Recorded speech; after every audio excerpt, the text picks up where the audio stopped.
Hey everyone, before we get started, I wanted to jump in and let you know if you are like me and you're losing sleep and trying to figure out how you can help the people in Ukraine and feeling a little overwhelmed and helpless over here in the United States, or maybe you're in Canada, I found a really great article that has a handful of links where you can go and choose which direction you want to support. It's an NPR article. That link will be in the show notes. It's everything from UNICEF to Doctors Without Borders, International Red Cross, the UN Refugee Agency, et cetera, et cetera. And you can read about each of these humanitarian efforts and choose one or more that you would like to help. I know that I'm using this to be able to help in any way that we can. So that link will be in the show notes. One of the things that heals trauma is healthy, safe, and loving relationships. And so do not be discouraged.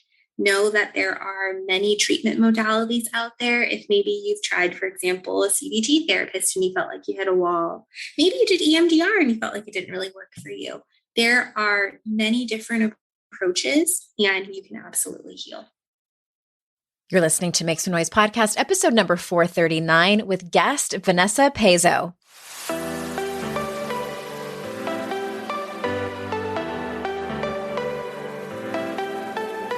Welcome to Make Some Noise podcast, your guide for strategies, tools, and insight to empower yourself. I'm your host, Andrea Owen, global speaker, entrepreneur, life coach since 2007, and author of 3 books that have been translated into 18 languages and are available in 22 countries.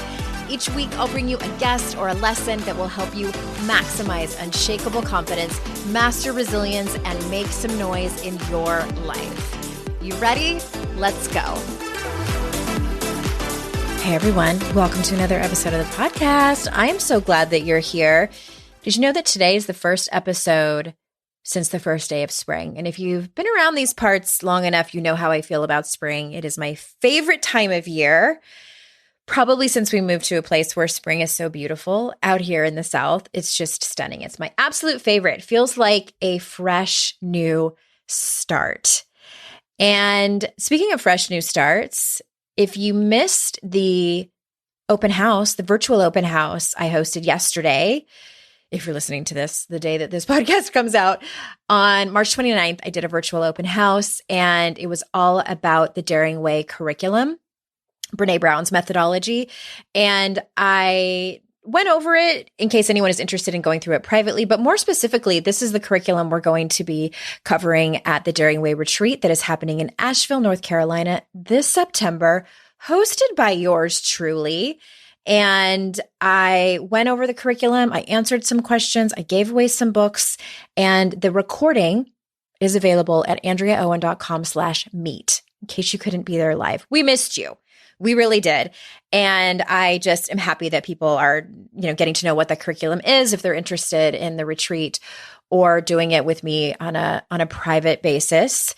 And if you are interested in that retreat, you can head on over to andreaowen.com/retreat. All the information is there and you can sign up. We have a few spaces available. All right. So Vanessa Pezo is our guest today. We are continuing with a series around different modalities, learning about different modalities for therapy. We're talking about trauma. Vanessa has a new thing that we haven't covered yet. So I'm really excited for you to meet her and to hear this conversation. So for those of you that don't know her, Vanessa Pezo, LCSW, is a licensed therapist and trauma specialist based in Long Beach, California. In her private practice, Vanessa specializes in serving diverse survivors of complex trauma using EMDR, cognitive behavioral therapy, narrative exposure therapy, and somatic techniques to help survivors of trauma find healing and recovery. Vanessa's interest in trauma began in graduate school, where her master's thesis focused on the use of mindfulness in the treatment of sexual assault survivors. Since then, Vanessa has also worked in community mental health and nonprofit settings as a clinician, clinical trainer, and victim advocate, as well as taught at Cal State Long Beach. Vanessa works from an anti-oppressive and social justice informed lens, considerate of the impact of systemic oppression on mental health, and believes that all humans are deserving of compassionate and culturally responsive care. So without further ado, here is Vanessa. Vanessa, welcome to the show. Thank you so much for being here. Hi, Andrea. Thank you so much for having me. I'm happy to be here. We are on, you probably don't know this, but so I'll fill you in. We're on a trauma kick here, if you will. I've sort of organized this year's podcast into topics, and we're talking a lot about healing from trauma and, what are the different modalities? And I'm happy to have brought my listeners so many different avenues to healing. And we have talked about EMDR here on the show previously and how it can help with the treatment for trauma. But can you, because I know you talk about several different, wounds, if you will, that people have. So can you tell us how EMDR can help with other types of distress, maybe not just trauma? Sure. EMDR is a really fantastic treatment, and it can be used for a variety of concerns. And so when you think about how EMDR works, it really works in the way that we don't identify like a symptom or a behavior as just this kind of innate problem that you have. We see it as the result of a potentially traumatic or stressful life event. There was something that happened along the way where maybe that was the appropriate response. Maybe it was even a survival strategy. And over time, that can become, in a way, like habitual, right? It can be triggered in other circumstances. And so folks could come in and have things related to trauma that they really want to work on. But EMDR can also be used for things like performance anxiety, maybe public speaking, maybe phobias like a fear of flying. And so what we would do is really start with what's happening in the here and now, what's the concern or what's the maybe problem that you're having. And you will work with your therapist to understand what emotions are triggered, how does it make you feel about yourself, what does it bring up for you regarding cognitions, like I can't do this, I'm powerless, I'm out of control. And your EMDR therapist will then say, okay, so that's what we're going to work on, but let's try to figure out where this started. So they will have you engage in what we call a float back, where you connect to the emotion, the sensation, the cognitions that you feel in that present moment around that problem. And then we just ask you to kind of gently allow yourself to float back, to kind of think, when were other times I have felt this way? Sometimes those experiences that you float back to feel really obvious. So for example, maybe you were working on a fear of flying. You float back and you remember, wow, a couple of years ago, I had really bad turbulence and I was really scared on a plane. And I recognize since then, I have had a really hard time flying. And you say, okay, well, that's a pretty, strong connection. That makes a lot of sense. But other times it's not quite so obvious. We might do that float back and you remember there was a time that I was a kid and my mom dropped me off at daycare and I felt really scared and I felt really powerless. And it feels very similar. And so maybe the connection is more so just these are times where I feel very out of control or very helpless, but we can then target that memory. And that is in a way the root of that present day trigger. So you would be sometimes surprised at how certain concerns you have here in the present day can be helped by looking at some of those past experiences, even when they're not necessarily so obvious. I wasn't aware that it also worked for kind of everyday fears and phobias like flying or public speaking. And I imagine, I don't know this for sure, but maybe you can tell us that maybe someone who is apprehensive about walking into doing EMDR for their trauma, maybe starting with something that's a little less traumatic, if you will, like everyday fears, and then maybe move into that. Do some clients do that? Oh, absolutely. So with EMDR, of course, when we think about it, we think of we're really targeting those core deep traumas. And that is something that you can use EMDR for. But when we work with trauma survivors, we also have to recognize that typically there are concerns around power and control, because a lot of trauma takes away your sense of power and your sense of control. So a trauma-informed therapist is going to make sure that the treatment is paced appropriately for the client, because we don't want to give the client the sensation that in the therapy room, they also don't have power and control. Something I often do with my clients, because they are usually survivors of complex trauma, which means they've experienced trauma often chronically throughout their lifespans, is I want to start where they're most comfortable. And so sometimes that is starting, instead of targeting that memory, maybe we start with the present day trigger. So it is the sitting on the plane, not necessarily the experience of the daycare. Another thing that EMDR actually does is you can target past, present, and future. So when you do a full EMDR protocol, you are at some point going to process past trauma. You're going to process present triggers, and you're actually going to use EMDR imagining a future situation that could trigger this response so that you can respond in a different way. You can kind of get that experience of feeling different in that situation. So I've actually had clients where we start with the future. So we start with what are things coming up that are going to be really stressful? Can you imagine what it's going to be like? And we use EMDR around that first. They can develop a sense of power, control, and even mastery. And as they're comfortable, we can start working our way back. So it's very flexible. Oh, that's interesting. I didn't know the ins and outs of it like that. Okay. I have a very personal question. And the only reason I'm going to ask this, well, selfish reasons, obviously, but I feel like I know there's people listening who have unexplained phobias. I don't think I've ever asked anyone, any expert on the show this. So congratulations, Vanessa. I pick you. Yay. So for as long as I can remember, I have had a fear of pool drains. Really any drains at all. The shower drain, I do not touch it with my bare feet. I always straddle it, and I always kind of have to have one eye open to keep my eye on it. It's kind of life hindering. And then I found out a handful of years ago that it has a name because it's not just pool drains. It's submechanophobia, and it's any man-made object that's either partially submerged or fully submerged in water. So this is like buoys, piers that go out into the water, like, even like the hair is standing up on the back of my neck just talking about it. And it's a little embarrassing. It's sort of ridiculous. Like, why on earth? Like I don't know where it came from. The only thing I can pinpoint is that way back in the 80s, when I was growing up, there were a handful of, this is before they had like safety things, I think on jacuzzi drains and pool drains. There were a handful of children and adults that got stuck and tragically drowned. And I've always had long hair, I know, and we got a jacuzzi, and my parents, they didn't put the fear of God in me around it, but they just were like, make sure you put your hair up when you go in the jacuzzi. And ever since there, I was terrified. I would go in, but I would make sure never to touch it with my bare feet. So why? And then, okay, one more thing. I've also read that there are some people that think that something tragic happened in a past life that makes you have these unexplained phobias. What is your opinion on that? Like, I want to know what your opinion is on all of that. That is really interesting. And you know, what's so funny is as you were talking about that, I remember growing up, it must have been the 80s or 90s, and seeing that on a Baywatch episode and having a similar fear. Yes.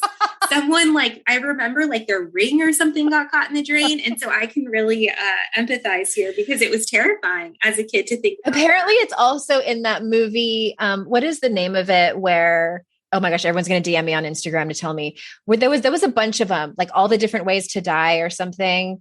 Final Destination. Oh, that's what it was. Yes. It was in one of those. I did not see it, but okay. Anyway, what do you think? That is really interesting.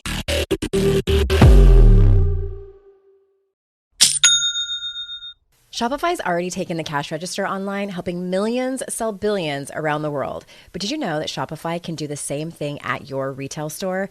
Give your point of sale system a serious upgrade with Shopify. With Shopify, you get a powerhouse selling partner that effortlessly unites your in-person and online sales into one source of truth. Track every sale across your business in one place and know exactly what's in stock. Connect with customers inline and online. Shopify helps you drive store traffic with plug-and-play tools built for marketing campaigns from TikTok to Instagram and beyond.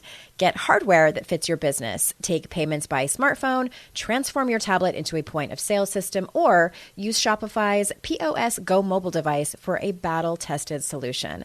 Sign up for a $1 per month trial period at shopify.com/noise, all lowercase. Go to shopify.com/noise to take your retail business to the next level today. Shopify.com/noise.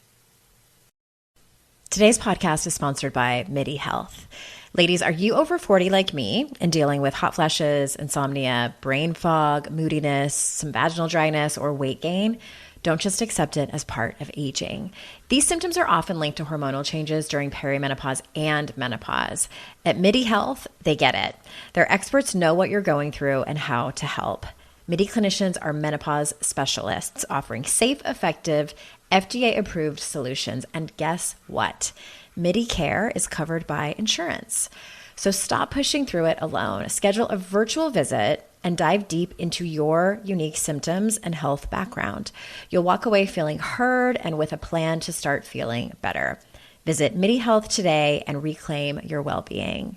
You deserve to feel great. Book your virtual visit today at joinmidi.com. That's joinmidi.com. joinmidi.com.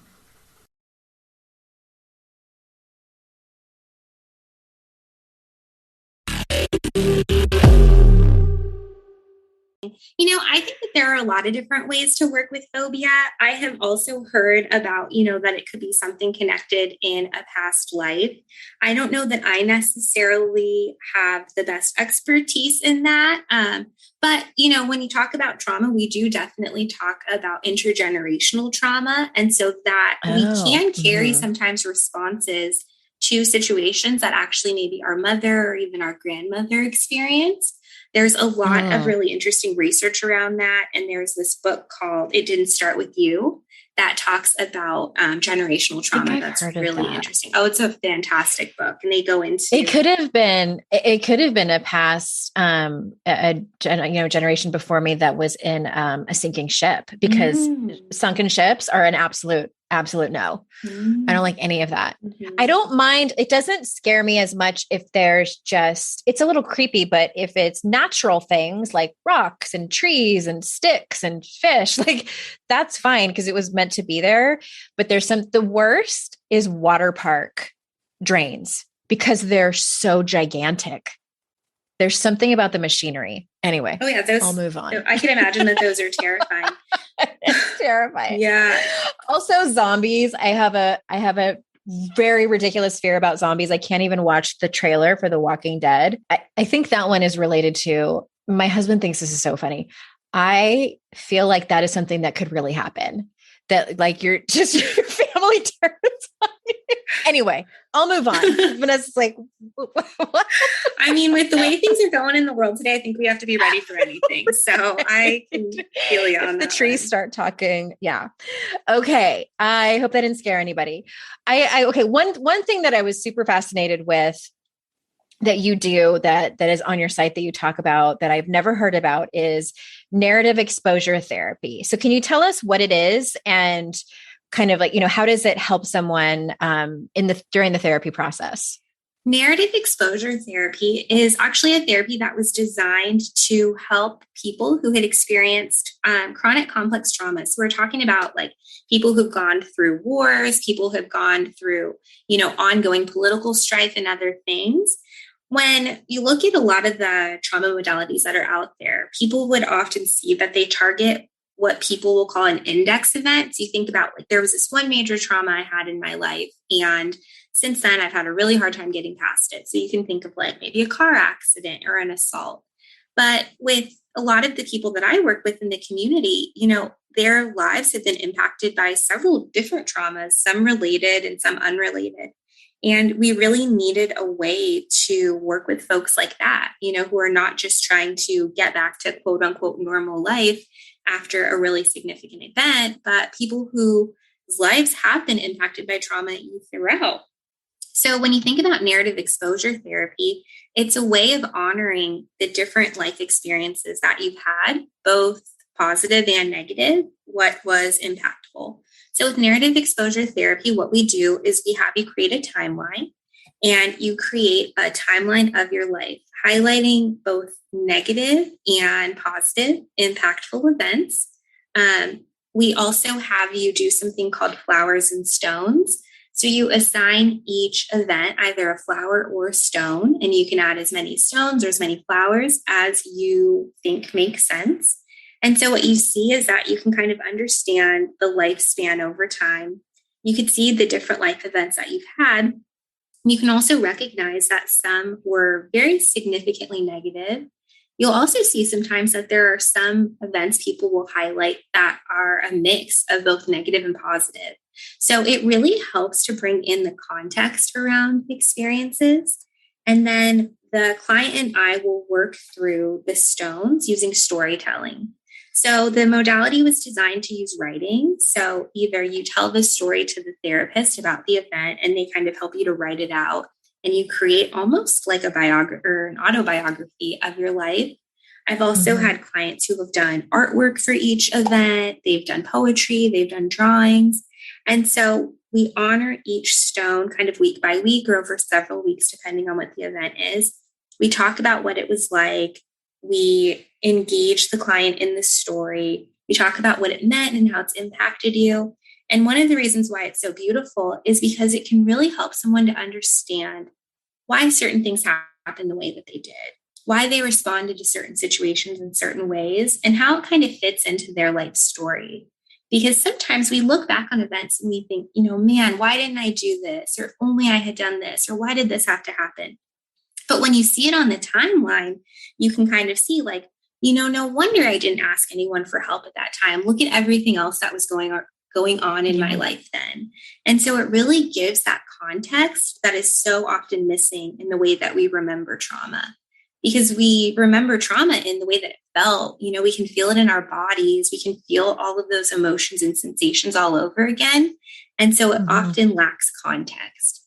And so it can be a really wonderful way of, working through some of those events and also seeing how it all kind of fits together. And also then as we get to the end, we can start to really think about the future and what type of life do we want and how do we want to move forward? Yes. Okay. So do you think that I love that that it's sort of based in creativity. And you mentioned that it was made to be used as, like more of a writing tool, but you have people do drawing and poetry and things like that. And I, sometimes when I'm facilitating some work and there's a creative project, I'll get like groans and eye rolls. And so I would love for you to tell the audience, in your opinion, how do you find that creativity helps people process things, and maybe some other benefits that isn't just about the processing of it?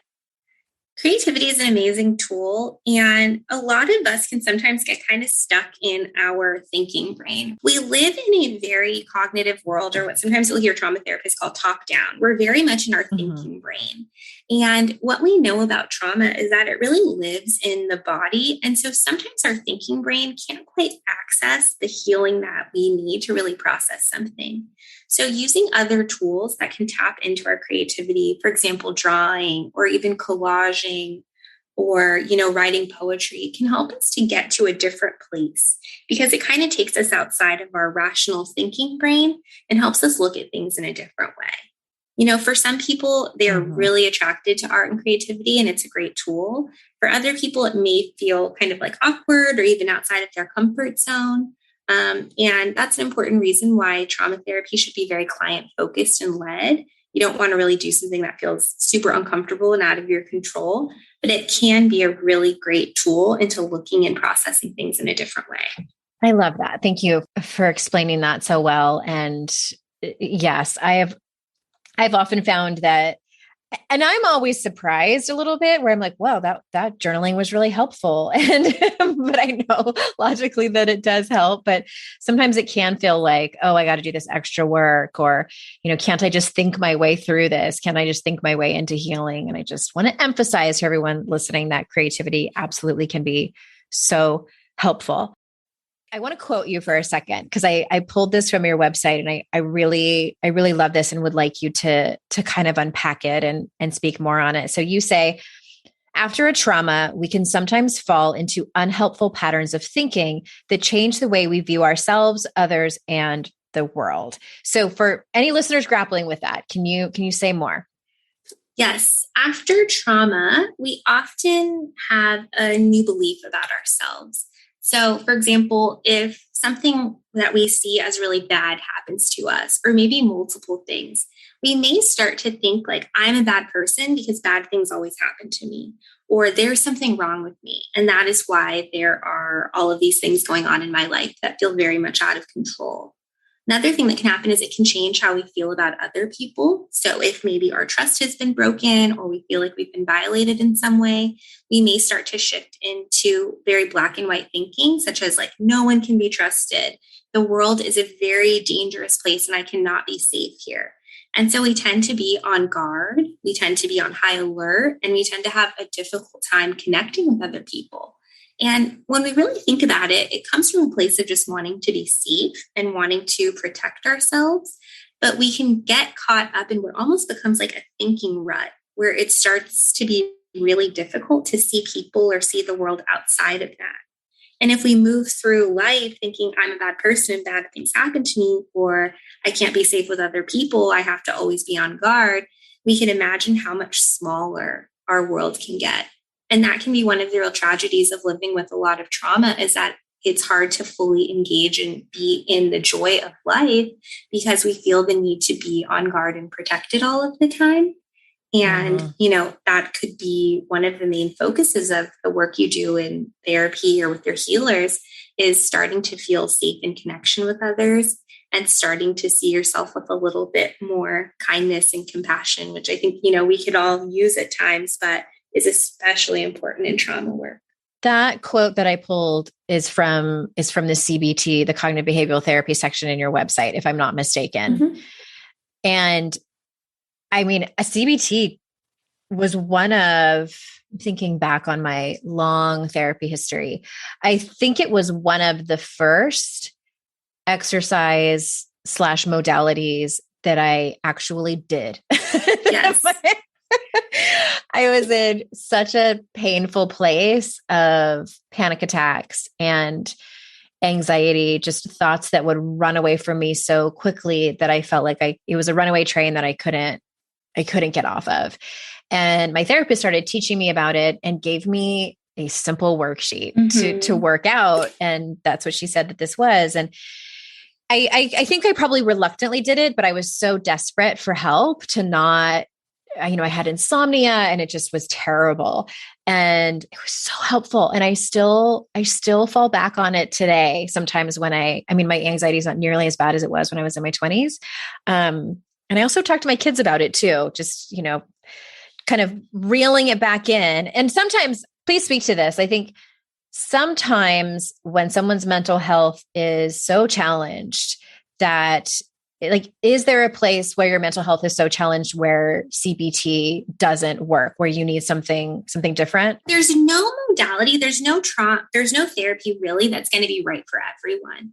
And so there are things about CBT that, and when we say that it's cognitive behavioral therapy, there are things about CBT that can be incredibly helpful. And for some folks with trauma, there are also some things about CBT that can feel invalidating. And so I definitely want to honor and kind of hold space for both. Like you mentioned, you did the worksheet, right? It's very cognitive, like what we were just talking about. It's very much in your head. And it is like learning strategies to deal with your mental health. One thing CBT therapists talk about is you're kind of teaching people to be their own therapist so that they don't need you anymore, which is always our goal as therapists, right? We want to kind of work our way out of the job. So with CBT, it really is, for me, or at least this is how I view it, it's kind of a foundational piece. Because when you're using CBT, you're learning about the connections between your thoughts, your feelings, and your behaviors, and how they all impact one another. So, like, for example, if I am feeling very sad, I may decide that I'm going to stay in bed all day. That's the behavior. If I stay in bed all day, I may feel more tired. I may start to think, wow, I'm so lazy. What am I doing in bed all day? And then I'm going to get more sad. And if I'm more sad, I may want to stay in bed longer. And so you can kind of start to see how these things can all impact you in a negative way. So you would, with your therapist, learn, right? If I'm having that thought and I want to maybe feel better, I may have to do a different behavior. I may have to change the way I'm responding to that thought or to that feeling. I really love CBT when I too was early in my therapy journey, when I was first going to therapy in my 20s, because I was someone, I didn't really grow up in a house where we talked about feelings, where we talked about emotions. Mm-hmm. And I didn't have a foundation really to understand how my thoughts impacted how I feel and what was really going on with me. I had a lot of anxiety also. And so for me, CBT kind of gave me that foundation that I felt like I didn't quite get growing up. I started to understand, wow, what is a feeling? I can actually name my feelings, and that can be really helpful. Wow, I can think about what I'm thinking about, and I can decide, does that thought make sense or do I need to change it? And it can be so helpful, especially with like what you were talking about, panic attacks, anxiety, because usually we're looking at things through this lens of everything is terrible, something terrible is going to happen. And it creates a lot of fear in our bodies. So I often use CBT with folks. It's kind of like a foundation to teach about paying attention to thoughts, paying attention to feelings, and learning how to recognize those things, and then kind of switching into another modality when we really focus more directly on the trauma. So, you've kind of seen how helpful it can be, and, maybe even seen some of the limitations of it. For sure. And I'm glad you mentioned that, because I just want to make it very clear that, claiming that one modality, especially one where it's like, just change your thoughts, like that can be insensitive and in many ways insulting to some people who, where it doesn't work, where they need a different modality. So it's definitely not a one size fits all, but it can be helpful for some.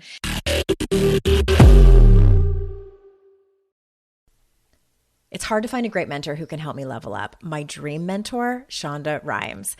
So I was really excited when I heard she has a class on Masterclass. With Masterclass, you can learn from the best to become your best. Masterclass is the only streaming platform where you can learn and grow with over 200 plus of the world's best. For just $10 a month, an annual membership with Masterclass gets you unlimited access to every instructor. And you can access Masterclass on your phone, computer, smart TV, or even in audio mode. I'm always looking for ways to be a better writer, so I took Shonda Rhimes' screenwriting class.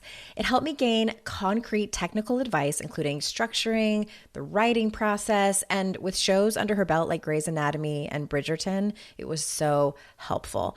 Plus, every new membership comes with a 30-day money-back guarantee. Don't wait another moment to start your learning journey with Masterclass. Right now, our listeners get an additional 15% off any annual membership at masterclass.com/Andrea. That's 15% off at masterclass.com/Andrea. Masterclass.com/Andrea.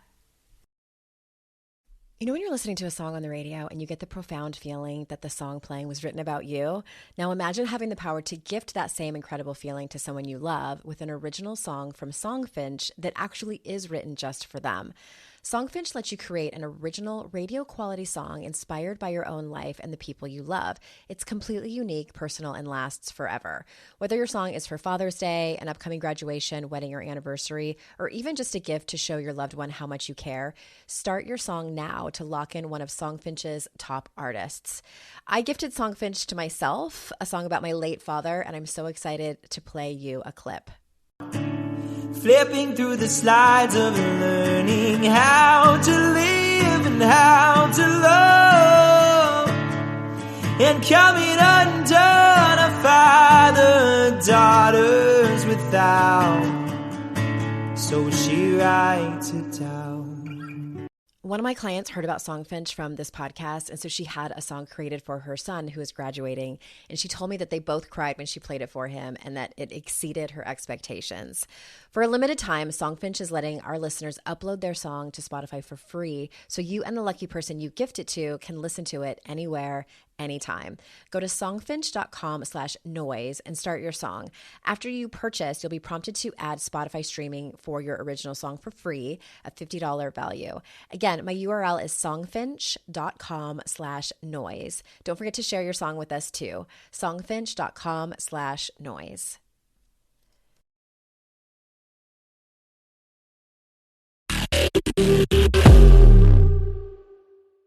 And one of the things that we have not talked about here on the show with a therapist is how you work with victims of crimes. I know that's like a very specific niche, if you will. So I'm just going to leave the question wide open. Maybe tell us like what it might look like, somebody that comes to you, or what are the typical scenarios? I don't know how much information you can give out, but I have a feeling there's people listening who have experienced that and maybe haven't even put it together, that maybe they need therapy specifically for that situation, for that experience that they had. Working with crime victims is something that I really enjoy, and it is definitely something that can be challenging. The majority of crime victims that I work with come through, it's actually a state program in California. So if there's anyone out there who is in California and you've been a victim of a crime in the past 3 years, and you have a police report, you can actually apply and get up to 40 sessions paid for by the California Victims Compensation Board. There are definitely hoops to jump through because, like I said, you have to have a police report and other things, which many crime victims don't have. But if that is maybe something that you could access, it's an incredible resource because, like I said, 40 sessions for free. Being a crime victim can be very complex because not only is there the initial victimization that someone experiences, what the actual crime was, but if you are then coming through that CalVCB program, like I said, the crime victims I work with often do, you're also involved in the criminal justice system. So that's almost like its own separate trauma.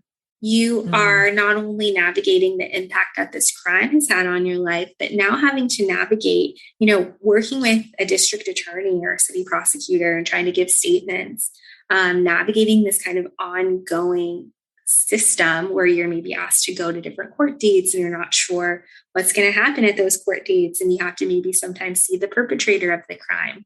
And unfortunately, in my experience, our criminal justice system doesn't really meet the needs of crime victims. They are often not given the support that they need. There's a lot of uncertainty around what's going to happen, and not everyone gets the result that they want, which is usually for the perpetrator to be held accountable. There's a lot of grief involved with trauma work with crime victims. There's a huge loss of sense of safety and security, of course. But when you kind of add on the layer of not feeling like the criminal justice system has served you in a way that was meaningful, which I think, if you've never really been involved in court cases or criminal justice system, we kind of have this expectation that that's what it's there for, right? They're going to go out there, they're going to arrest the bad guy, they're going to hold him accountable. Exactly, right? They're going to protect us. And it doesn't always go that way. And so there's also then this kind of loss of security just in the world and even of our relationship to our government and social systems. And so we really have to hold a lot of space, not just for that individual experience of crime victimization, but again, how does this shape my view of the world and my place in it when things that maybe I believed in before, like the police or the legal system, when I feel like those have failed me. And there really is a huge sense of loss there and having to kind of make new meaning around that, which is, another reason in my work, I do bring in a lot of discussion around not just your individual experience, but kind of all the social systems that we also have to live within and the ways that those can sometimes serve us and the ways that they don't.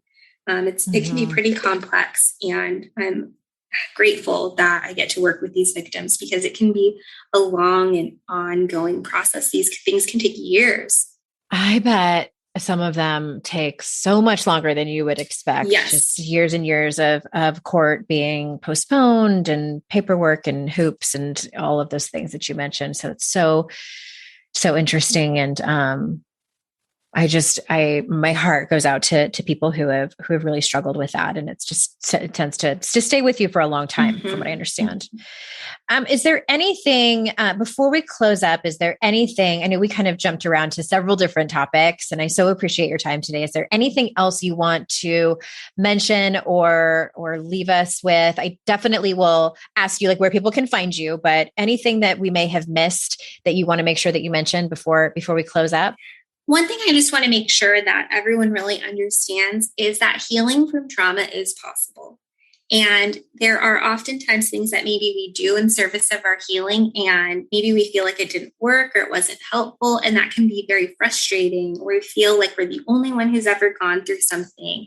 How could anyone ever understand this? Or maybe we've had things and they bring us a lot of shame, so we don't dare to talk about them with others. But healing from trauma is possible, and it happens in safe relationship with others. That can be a therapist. And I definitely recommend shopping around for your therapist almost as if you were dating, making sure it's someone you feel comfortable with, making sure you feel a connection, you feel a sense of safety. And if you don't, go to someone else, because that healing relationship is really what's most important. That can also be with friends. That can be with loved ones. I mean, that can even be with pets. One of the things that heals trauma is healthy, safe, and loving relationships. And so do not be discouraged. Know that there are many treatment modalities out there. If maybe you've tried, for example, a CBT therapist and you felt like you hit a wall, maybe you did EMDR and you felt like it didn't really work for you. There are many different approaches, and you can absolutely heal. I love that. Thank you so much for that. And I just want to tag on to that because, as someone who experienced trauma and shoved it all down for several years. And then I got sober, and then I was like, oh, I need to deal with all that stuff that happened. It was kind of a big deal. I have felt often that each different therapist I see, along with the different modality, it does, I would say, I don't know. I hope I'm not in the minority here. Maybe I am. It's a lot of times 3 steps forward and 2 steps back. That I initially, we're making progress, and then maybe we close up the relationship. And it's kind of like, I don't know if you've ever worked in retail or customer service, like when you have the training and then you come out and you're like, okay, I'm ready. And you're like excited and it's fresh. And then you go out into like the store or get on the phones with people and like you get kind of beat down a little bit, and then you're like, maybe this wasn't as great as I thought it was going to be. That's how I have felt a lot of time. Like I feel great coming out of the gate, and then I kind of step backwards a little bit. However, progress is always being made. Even if it is 3 steps forward and 2 steps back, I feel like I'm always taking a step forward. I don't know if that's common or I'm just weird. No, it absolutely is. And one thing that kind of makes me think of is also that I think healing means different things to us at different points in our life. So maybe what you got with that first therapist, it may have felt groundbreaking at the time, right? Like I kind of talked about earlier, like, wow, I can name a feeling. Wow, I can recognize my thoughts. To me, that was groundbreaking at the time. And it worked then. And then I had to kind of go back out and live life again. And then new things come up, or you have more self-reflection or a little bit more insight into yourself as you grow and you mature and your needs change. So when we think about trauma therapy, there's kind of different phases that we go through, and you probably won't do them all at once. There is first an aspect of safety and stabilization that really needs to happen. And that's learning those core skills like recognizing thoughts and feelings, learning how to cope, learning how to soothe yourself, learning how to talk kindly and compassionately to yourself. Once that foundation is there, it may not be right then, or it may be later that you really do go deeper into trauma processing. And then maybe you take a break, because I think having time to integrate what we learn in therapy and not kind of staying in therapy for years and years at a time is always best. And then eventually we have to develop this new sense of self. Who am I after this trauma? What are my values? How do I want to live my life in the meaningful way? So this doesn't need to happen all at the same time, right? We can have time to grow and learn and develop in between these healing experiences, but it's not always linear as much as we would love for it to be, right? There's sometimes setbacks or new things that come up. And so, what you feel, Andrea, I think we all do as we share this complex human experience, but as long as in the end we know we're moving forward. Well, thank you for normalizing my experience, which I'm sure is helpful for people who are listening. And I appreciate this so much. I learned several things today with you, and you are at longbeachtraumatherapy.com. And from what I understand, your practice is full right now, correct? Yes. You're not taking on any brand new clients. Okay. I think you and 99% of the therapists in the United States and beyond. Yeah, it's a tough time. I know that, our mental health service system is just, we don't have as many therapists as we need. It's been really hard to, for everyone to navigate life and pandemic and everything else that's been going on. So the need is just so high. Well, maybe if someone wants to, they can get put on your waiting list. But you can definitely go to longbeachtraumatherapy.com and read more about the different modalities that Vanessa does. Is there anywhere else that you want to send people in order to get to know you better or get on your mailing list or anything like that? You can find me on Instagram. So on Instagram, I'm at _trauma therapist. And you can also find me on TikTok. And on TikTok, I am the trauma therapist, no underscore. So I like to post, helpful tidbits and information there. If you're interested in learning more, just kind of getting to know me a little bit better, I'd love to connect with you all there. Yeah, and that's where I found you. That's where I find so many awesome, smart people. It's really on TikTok. Okay, thank you so much, Vanessa. This has been so incredibly helpful. And everyone, remember, it's our life's journey to make ourselves better humans and our life's responsibility to make the world a better place. Bye for now. Hi there. Swinging back by to say one more thing. You know how I'm always giving advice over here on the show and on social media. And a couple of those things is that I'm always telling you to ask for what you want, be clear about it, and also ask for help. So I am taking a dose of my own medicine, and I'm going to do that right now. It would be the absolute best and mean the world to me if you reviewed and subscribed to this show, Make Some Noise podcast, on whatever podcast platform of your choice. And even more importantly, it would matter so much if you shared this show. Sharing the show is one of the few ways the podcast can grow, and that also gives more women an opportunity to make some noise in their lives. You can do that by taking a screenshot when you're listening on your phone and sharing it in your Instagram or Facebook stories. If you're on Instagram, you can tag me at @HeyAndreaOwen, and I try my best to always re-share those and give you a quick thank you DM. And also you can tell your friends and family about it. Tell them what you learned. Tell them a really awesome guest that you found on the show that you started following. Whatever it is, I appreciate so much you sharing about this show.